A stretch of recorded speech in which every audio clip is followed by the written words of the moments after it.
अस्सलाम वालेकुम लर्नर्स, उम्मीद है आप ठीक होंगे। आज के लेक्चर में हम डिस्कस करेंगे latest additions to Oxford English Dictionary सितंबर 2023। यानी कि सितंबर 2023 में ऑक्सफोर्ड इंग्लिश डिक्शनरी में जो वर्ड्स ऐड हुए हैं, आज हम उनमें से कुछ को डिस्कस करेंगे। लास्ट टाइम हमने डिस्कस किया था उन वर्ड्स को जो कि मार्च 2023 में ऐड हुए थे, और आज हम सितंबर 2023 की जो एडिशंस हैं उसकी बात करेंगे। और ऑलमोस्ट 160 वर्ड्स जो हैं सितंबर 2023 में ऑक्सफोर्ड इंग्लिश डिक्शनरी में ऐड किए गए हैं, जिनमें से कुछ वर्ड्स को आज हम लेंगे। तो चलते हैं आज के फर्स्ट वर्ड की तरफ। First word is adventure tourism. इसको यूज किया जाता है एज अ नाउन। इसका मीनिंग क्या है?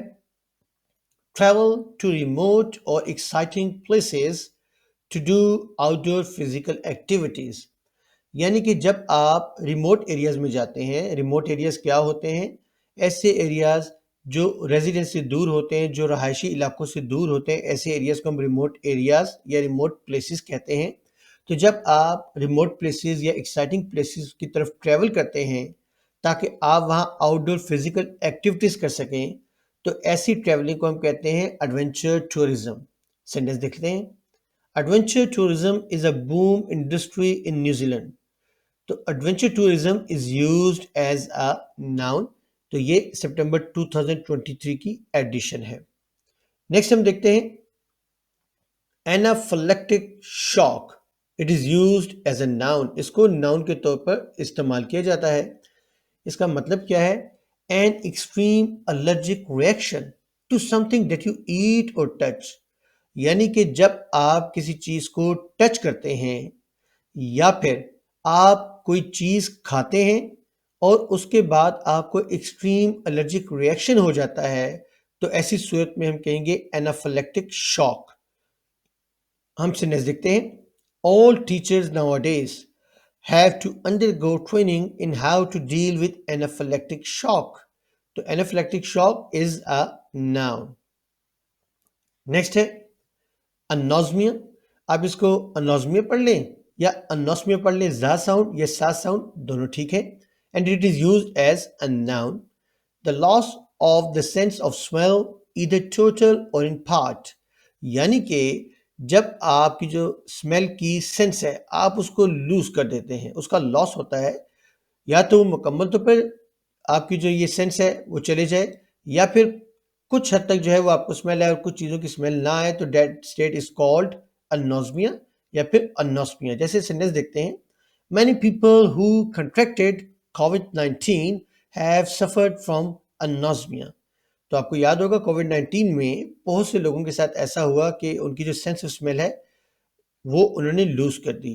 तो या तो मुकम्मल तौर पर जो है आप कोई सेंस ना रहे, या फिर जो है कुछ चीज़ों को जो है आप स्मेल कर सके और कुछ की स्मेल आपको ना आए, तो डेट स्टेट इज कॉल्ड अनोस्मिया। और कोविड-19 में बहुत से लोगों के साथ हुआ।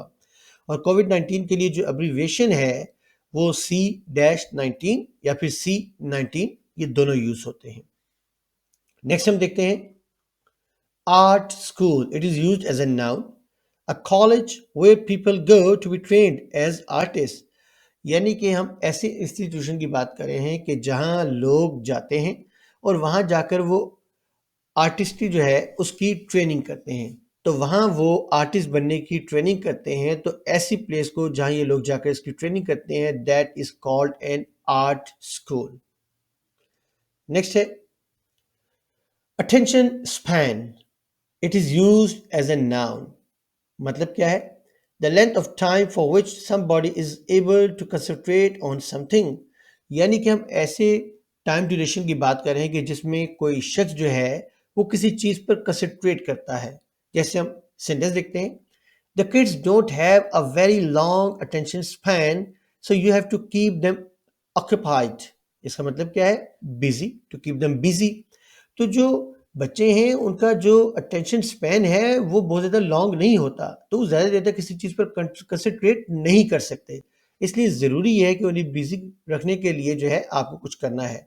तो बहरहाल अटेंशन स्पैन का मतलब क्या है कि duration of time, length of time जिसमें आप किसी चीज़ पर कंसंट्रेट करते हैं, that is called attention span. Next है बैनर एज ए नाउन, और इसका जो सेंस टू है वो इस बार ऐड हुआ है ऑक्सफोर्ड डिक्शनरी में। सेंस वन ऑलरेडी था, सेंस टू ऐड हुआ है, और वो क्या है सेंस टू? अ टाइटल और advertisement across the top or bottom or down the side of a page on the internet। यहाँ पे देख लीजिए, इंटरनेट पर जब आप टॉप पर, यहाँ ये देखिएगा, या फिर बॉटम पर जो है, या फिर down the side of the page on the internet, तो आप इंटरनेट पर बॉटम या डाउन कह लें आप, या फिर टॉप पर अगर कोई टाइटल आप देते हैं, जैसे हमने दे दिया है, ये देखिएगा, या फिर एडवर्टीजमेंट देते हैं, तो दैट इज कॉल्ड बैनर। तो ये जो इसका सेंस टू है वो इस साल ऐड हुआ है सितंबर 2023 में ऑक्सफोर्ड इंग्लिश डिक्शनरी में।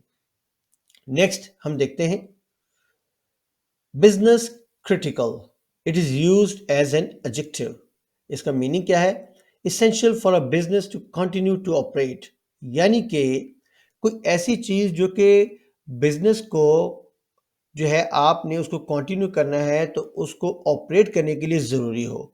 जैसे यहाँ देखिएगा sentence, they have backup plans to ensure that all business critical systems remain operational.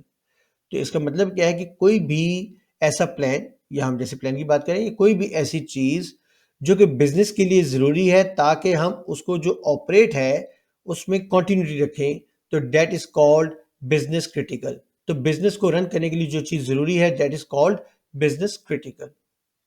Next हम देखते हैं burst, it is used as an adjective. इसका मीनिंग क्या है? एक्साइटेड। सेंटेंस हम देखते हैं, I am so burst about the party this weekend. तो आई एम सो एक्साइटेड, तो बर्स्ट का मतलब होगा excited as an adjective. Next है city farm as a noun, a farm created within a city use for teaching people about animals and plants. तो जब आप शहर में एक फार्म जो है उसको क्रिएट करते हैं जिसमें आप लोगों को एनिमल्स या प्लांट्स के बारे में सिखाते हैं, तो that is called city farm. जैसे यहाँ देखिएगा, the school children are looking forward to feeding the goats and cows when they visit the city farm this week. तो सिटी फार्म एक ऐसे फार्म को कहा जाता है जो कि शहर में आप बनाते हैं ताकि लोगों को जो है आप टीच कर सकें। और क्या टीच करें? एनिमल्स और प्लांट्स के बारे में। तो that is called a city farm. Next हम देखते हैं content management system, it is used as a noun. इसका मीनिंग क्या है? A piece of software that is used to organize, manage or change the content of a website। यानी कि जब आप वेबसाइट पर कोई कंटेंट देते हैं, आपने उसमें कोई चेंज लाना है, उसको मैनेज करना है, उसको ऑर्गेनाइज करना है, तो ऐसी सूरत में आप जो सॉफ्टवेयर यूज करते हैं that software is called content management system. यानी कि एक ऐसा सॉफ्टवेयर जो कि किसी भी वेबसाइट के कंटेंट जो है उसको मैनेज करता है, that is called content management system. Next है cycling shorts, short trousers that end above the knee. तो ये ट्राउजर जो आप पहनते हैं जो कि नी से ऊपर होता है, और वो ऐसे मटेरियल से बनाया जाता है जो कि स्ट्रेचेबल है और फिट होता है very closely, and are intended to be worn when riding a bicycle. और आप इसको पहनते कब है? जब आप बाइसिकल को राइड करते हैं। तो अक्सर लोग जब हाइकिंग पर जाते हैं तो वो साइकिलिंग शॉर्ट जो है उसको पहनते हैं। तो ये शॉर्ट ट्राउजर्स होते हैं जो कि नी से ऊपर तक होते हैं और ये क्लोजली फिट होते हैं। तो that is called cycling shorts and it is used as a noun. Next है dairy free, it is used as an adjective. इसका मीनिंग क्या है? कंटेनिंग नो मिल्क, चीज और अदर मिल्क प्रोडक्ट्स। यानी कि कोई भी ऐसी चीज जिसमें ना तो मिल्क जो है वो शामिल हो, ना चीज हो, ना कोई और मिल्क प्रोडक्ट हो, तो that is called dairy free, यानी कि इन चीजों से आजाद। I now have to follow a dairy free diet, यानी कि मैं अब ऐसी डाइट करने जा रहा हूं जो कि डेयरी फ्री है, जिसमें ये चीजें मौजूद ना हो। तो dairy free is used as an adjective. Next word है DATA। इसको बहुत से लोग प्रोनाउंस करते हैं डाटा, तो इसको प्रोनाउंस किया जाता है डाटा मास्किंग। तो ये डाटा जो लोग प्रोनाउंस करते हैं मालूम होना चाहिए कि रॉन्ग प्रोनाउंसिएशन है। इसको जब आप करेक्टली प्रोनाउंस करेंगे तो इसको आप कहेंगे डाटा मास्किंग या फिर डेटा मास्किंग। तो data masking is wrong, data word is wrong, आपने डाटा प्रोनाउंस नहीं करना। और ये जो डेटा मास्किंग है इसके लिए जो एक और वर्ड है इंग्लिश में जो यूज होता है वो है डेटा ऑफस्केशन। डेटा रॉन्ग है, डेटा ऑफस्केशन आप ये कह लें, या फिर डेटा मास्किंग जो कि नाउन है। इसका मतलब क्या है? The process of modifying data to hide sensitive information from people who do not have permission to see it. यानी कि कोई सेंसिटिव इंफॉर्मेशन है, आप उसको लोगों से हाइड करना चाहते हैं, और उसके लिए उस सेंसिटिव इंफॉर्मेशन का जो डेटा है आप जब उसको मॉडिफाई करते हैं, और इस पूरे प्रोसेस को हम कहते हैं डेटा मास्किंग। आप उसको मॉडिफाई करते हैं सेंसिटिव इंफॉर्मेशन को, ताकि जो लोग हैं वो उसको ना देख सकें, जो कि वो इंफॉर्मेशन है और चूंकि वो सेंसिटिव है तो आप नहीं चाहते कि लोग उसको देखें, तो आप उसके डेटा में मॉडिफिकेशन लेकर आते हैं, उसको मॉडिफाई करते हैं। तो इस तरह के प्रोसेस को हम कहते हैं डेटा मास्किंग। तो इसको आप डेटा पढ़िएगा, डाटा नहीं पढ़ना। Okay, next is debuff. Debuff is used as a noun. It means in a new version of a computer game, a decrease in the power of a character, weapon, etc. जो computer games हैं उनके जो new versions आए हैं उसमें हम debuff जो term है उसको यूज करते हैं। इसका मतलब क्या है कि जो भी आपका कोई करेक्टर है या कोई भी वेपन है, उसकी पावर में अगर कोई कमी आ जाती है, डिक्रीज आ जाती है, तो that is called debuff. This is a powerful hit that can apply debuffs to enemies. तो डीबफ का मतलब क्या है? आपका कोई भी करेक्टर है या अगर आपका कोई वेपन है, उसकी जो एनर्जी है, उसकी जो पावर है, उसमें कमी आती है, तो हम कहेंगे डीबफ। तो ऐसी सूरत में आप डीबफ टर्म यूज करते हैं। नेक्स्ट है डीकंजेस्शन। इसका मतलब क्या है? It is use as a noun. The action of making a place less full of traffic और पीपल। जब आप एक एक्शन लेते हैं किसी भी जगह पर जहां आप ट्रैफिक को कम कर देते हैं या फिर लोगों को जो है वहां आप कम कर देते हैं, लोगों की भीड़ को, तो ऐसे एक्शन को हम डीकंजेस्शन कहते हैं। जैसे हम देखते हैं sentence, decongestion of the city centre is high on the council's list of priorities. तो इसका मतलब ये होगा कि जब भी आप किसी जगह से लोगों की भीड़ को कम करते हैं या ट्रैफिक को कम कर देते हैं, तो that action is called decongestion. Digital well being, it is used as a noun. इसका मीनिंग क्या है? The careful use of technology and the internet in a way that does not harm the user's mental और physical health. यानी कि जब आप technology या जो इंटरनेट है उसका इस्तेमाल इस कदर एहतियात से करते हैं कि जिससे यूज़र का जो मेंटल हेल्थ है या फिजिकल हेल्थ है वो हार्म ना हो, उसको नुकसान ना पहुंचे, तो हम कहेंगे डिजिटल वेल बीइंग। जैसे हम सेंटेंस देखते हैं, schools are taking digital well-being, how technology affects children both mentally and physically extremely seriously। यानी कि जो स्कूल्स हैं वो ये जो डिजिटल वेल बीइंग है इसको बहुत ज़्यादा सीरियस ले रहे हैं, ताकि जो बच्चे हैं उनको मेंटली और फिजिकली दोनों तरीकों से जो है उनको हार्म ना हो। तो आप जब टेक्नोलॉजी या इंटरनेट को इस तरह इस्तेमाल करते हैं कि आपकी फिजिकल हेल्थ और मेंटल हेल्थ जो है उसको कोई नुकसान ना पहुंचे, तो that is called digital well being. Next है escalate. It is used as a verb.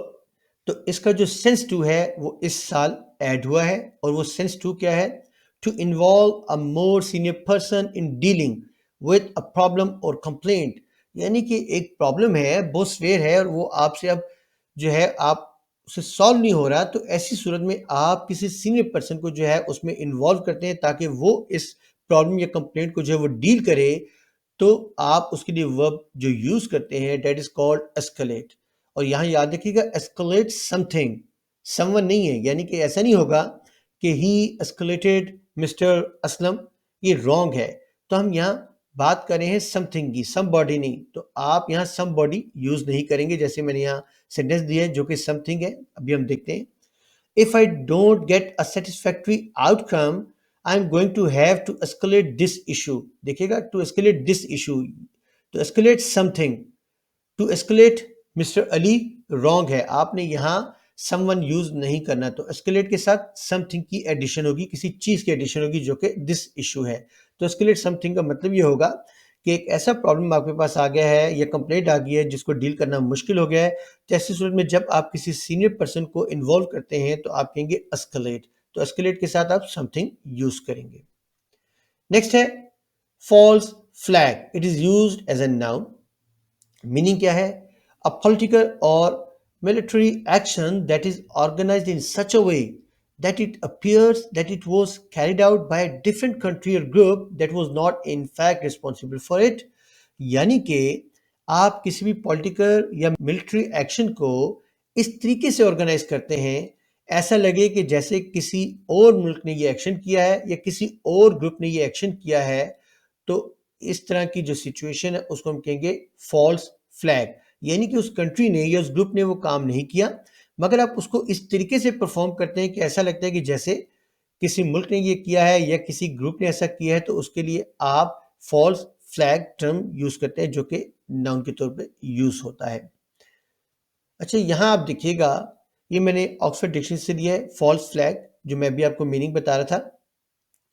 अब पॉलिटिकल और मिलिट्री एक्शन मीनिंग वही है जो मैंने भी आपको बताया है, सिर्फ यहाँ मैं आपको जो चीज़ हाईलाइट करना चाह रहा हूँ वो यहाँ देखिएगा कि एक छोटी सी मिस्टेक है, तो इससे आपने कंफ्यूज नहीं होना कि शायद ये जो स्पेलिंग्स हैं ये अपडेट हुए हैं, तो स्पेलिंग अपडेट नहीं हुए, स्पेलिंग वही है MILI, लेकिन ऑक्सफोर्ड डिक्शनरी में MILTARY, तो यहाँ आई मिसिंग है, तो ये टाइपो एरर है।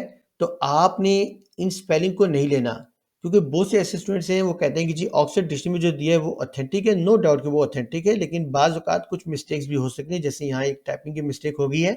तो आपने ये स्पेलिंग नहीं लेने, आपने स्पेलिंग वही लेने हैं जो कि मैंने यहाँ लिखे हैं MILITARY। तो यहाँ मिलिट्री की स्पेलिंग जो है इसमें मिस्टेक है, आपने इन स्पेलिंग को नहीं लेना। ओके, नेक्स्ट हम देखते हैं fixed penalty, it is used as a noun, a fixed amount of money that somebody has to pay as a punishment for a driving offense।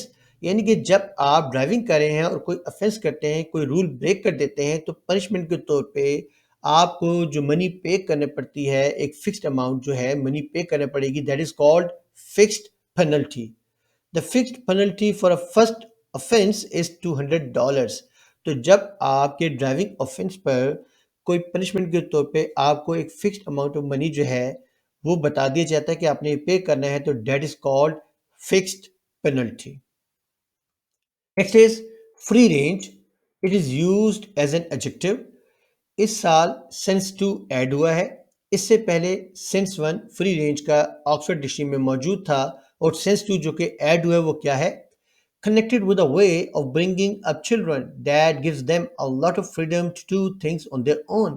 यानी कि आप बच्चों की जब परवरिश करते हैं तो उस परवरिश में आप उनको फ्रीडम देते हैं कि वो अपनी मर्जी से कुछ भी करें, that is called free range. I wanted the kids to have a free range childhood. तो फ्री रेंज जो है चाइल्डहुड, ये बच्चों को हमें देना चाहिए। तो हमारे यहाँ ऐसा नहीं होता, हम बहुत ज़्यादा रोकते टोकते हैं बच्चों को, तो हमें इस चीज़ को समझना चाहिए कि हमें बच्चों को फ्रीडम देनी है ताकि वो जो उनकी मेंटल ग्रोथ है वो उनकी हो सके। तो बहरहाल फ्री रेंज का मतलब है कि जब आप बच्चों को फ्रीडम देते हैं कि अपनी मर्जी से कुछ भी करें, तो that is called free range, और ये सेंस 2 है जो कि इस साल की एडिशन है। लर्नर्स, ये था हमारा आज का लेक्चर। उम्मीद है आज के लेक्चर को सुनने के बाद आपकी जो वोकैबुलरी है वो इंक्रीज हुई होगी। और आपको फिर से बताता चलूं कि इस साल सितंबर 2023 में 160 के करीब वर्ड जो है वो ऐड हुए हैं, जिनमें से हमने कुछ को आज लिया है। तो साल में ऑक्सफोर्ड इंग्लिश डिक्शनरी जो है उसमें ऑलमोस्ट 2 बार जो है वर्ड्स को अपडेट किया जाता है। तो 2023 में ये सेकंड टाइम है। फर्स्ट इन्होंने मार्च 2023 में किया, और सेकंड अभी सितंबर 2023 में इन्होंने इसको अपडेट किया है। तो उम्मीद करता हूँ कि आज के लेक्चर को सुनने के बाद आपकी जो है वो काफ़ी हद तक लर्निंग हो चुकी होगी। तो इंशाल्लाह मिलते हैं नेक्स्ट लेक्चर में। टेक केयर, अल्लाह हाफिज़।